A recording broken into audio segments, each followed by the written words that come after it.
congratulations. My first question is for Direk Easy.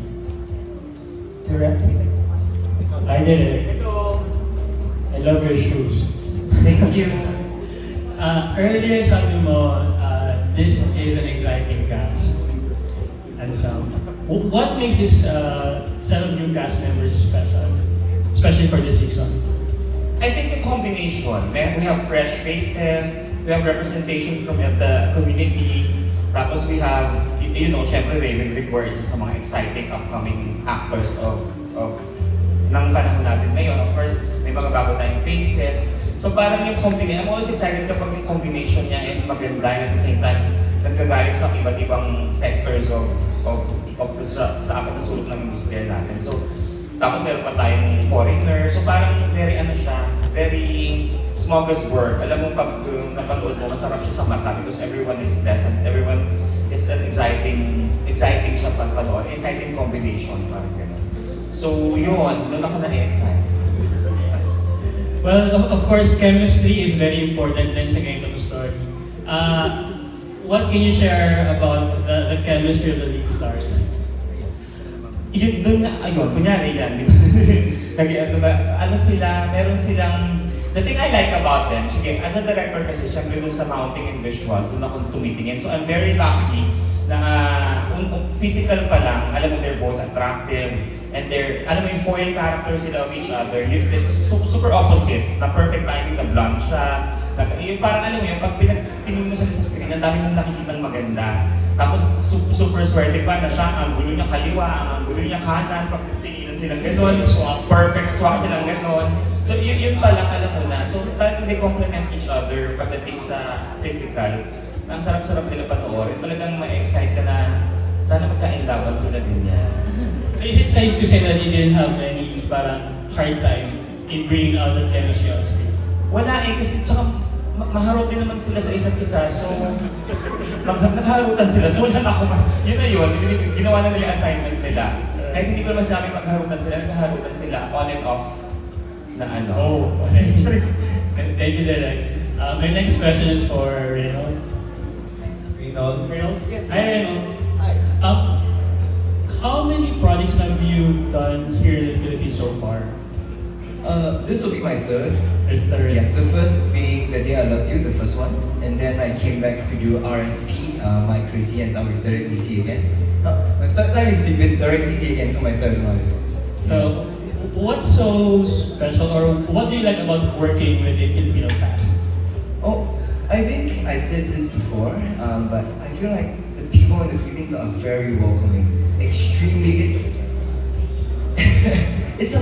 unbelievable because as a foreigner when I come in, I've never felt more welcome. You know, I feel like they treat me as one of their own, and it's very heartwarming to be able to be accepted like that so quickly as well. So does that mean we are going to expect more projects for you here in the Philippines? I would hope so. We go. I would love to come back a lot more. Thank you, Reynold. Thank you. And my last question is for Raven. Hi, Raven. Ang ganda ng pasok ng taon sa'yo, no? Diba? Did you manifest this? In a way, yes.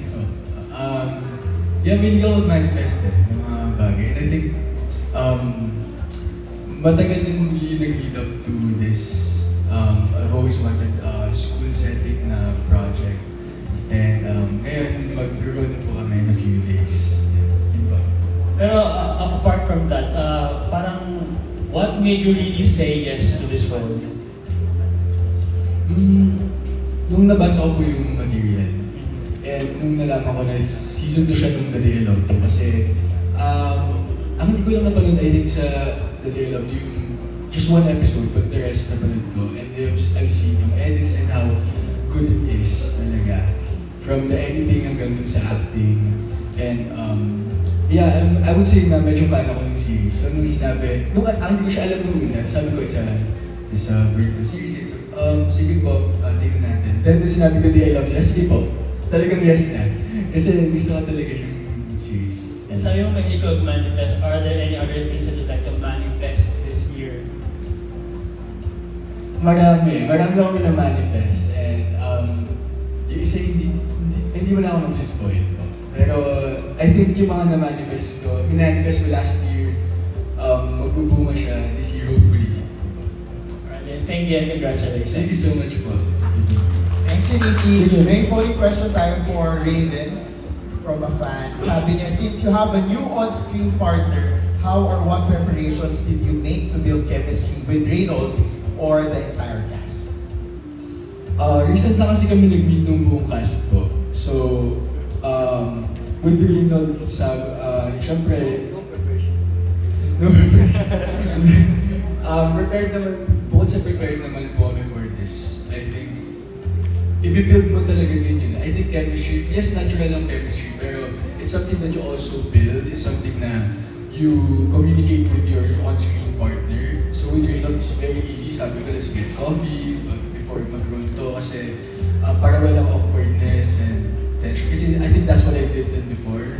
That's what I do before pag sa mga ganun klaseng eksena na may ka-partner. You really need to get to know the person. It's not just yung work lang na yeah, tapos na natin ito, eksena na to, basahin yung script. No, I think I really want to get to know the person too. Para alam ko yung dynamics namin. Yun po. Thank you, Raven. Let's now go to Miss Tessa Ariola of Manila Times. Let's go to Chan Rosete of Manila Feed.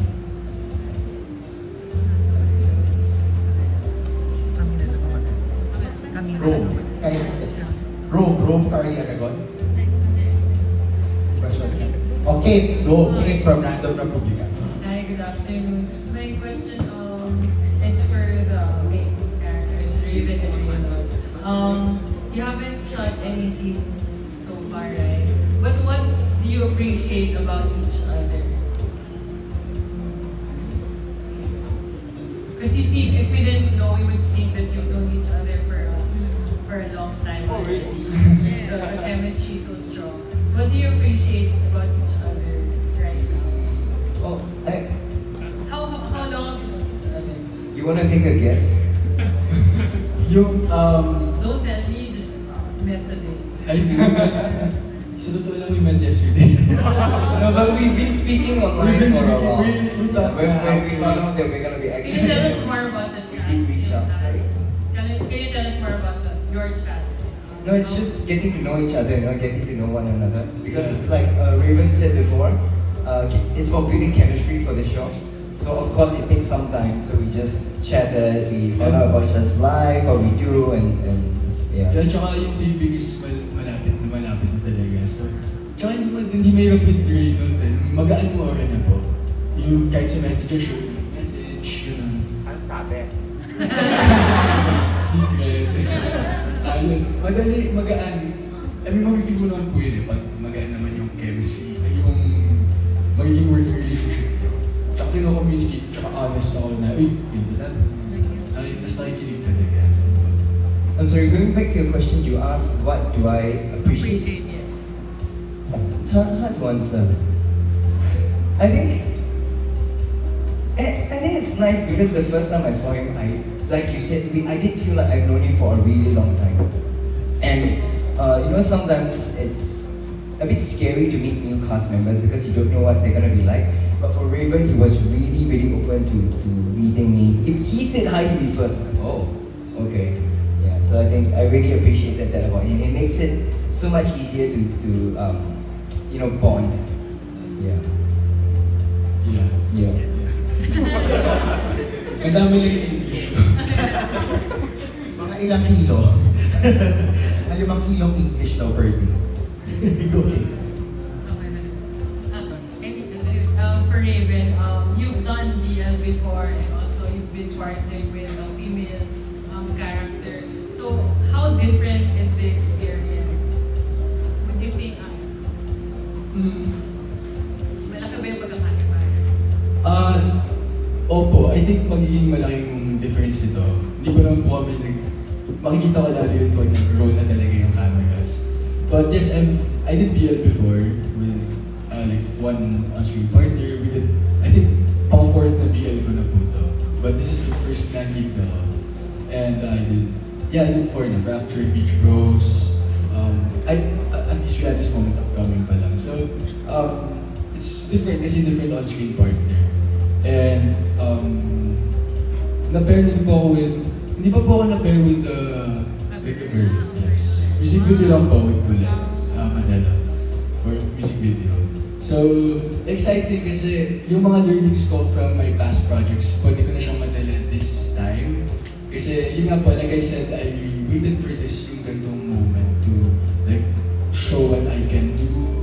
You know, it's not just for me, I think sa buong cast, it's a chance for us to like, showcase ito. And yeah, I really feel a lot of good things yung magpupunga from this.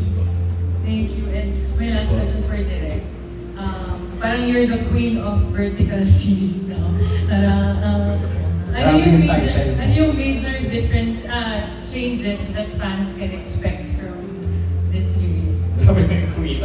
Queen of Parang kasi, vertical. Sunod-sunod, di ba? Tapos may chandelier ka sa ibabaw. Yun yung crown. Para sa akin, hindi, ano nga yun? What makes this different, of course, the genre. I will always go back to this genre kasi this is my favorite genre. This, ito yung naging jump off ng career ko. So, alam mo yun, tapos I'm at home with Regal. So, ano siya, ito yung lagi kong, hindi ko naman lagi sasabing ko yung favoritism ako na dito ko lang ginagalingan. Pero kapag ganito kasi yung genre, tapos nagiging beloved ko sa song. Tapos, inaano ko siya, sinisinsin ko siya, inaano ko siya. Talagang pinipiga ko siya. Lalo na ngayon, kasi ang vertical, syempre, ibang hemisphere na naman yan. So, hindi ko pwedeng ulitin yung mga ginawa ko nung season 1 na, alam mo yun, ibang hagod kasi yun eh.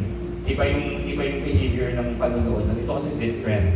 It always has to be exciting every episode, which is very, very short.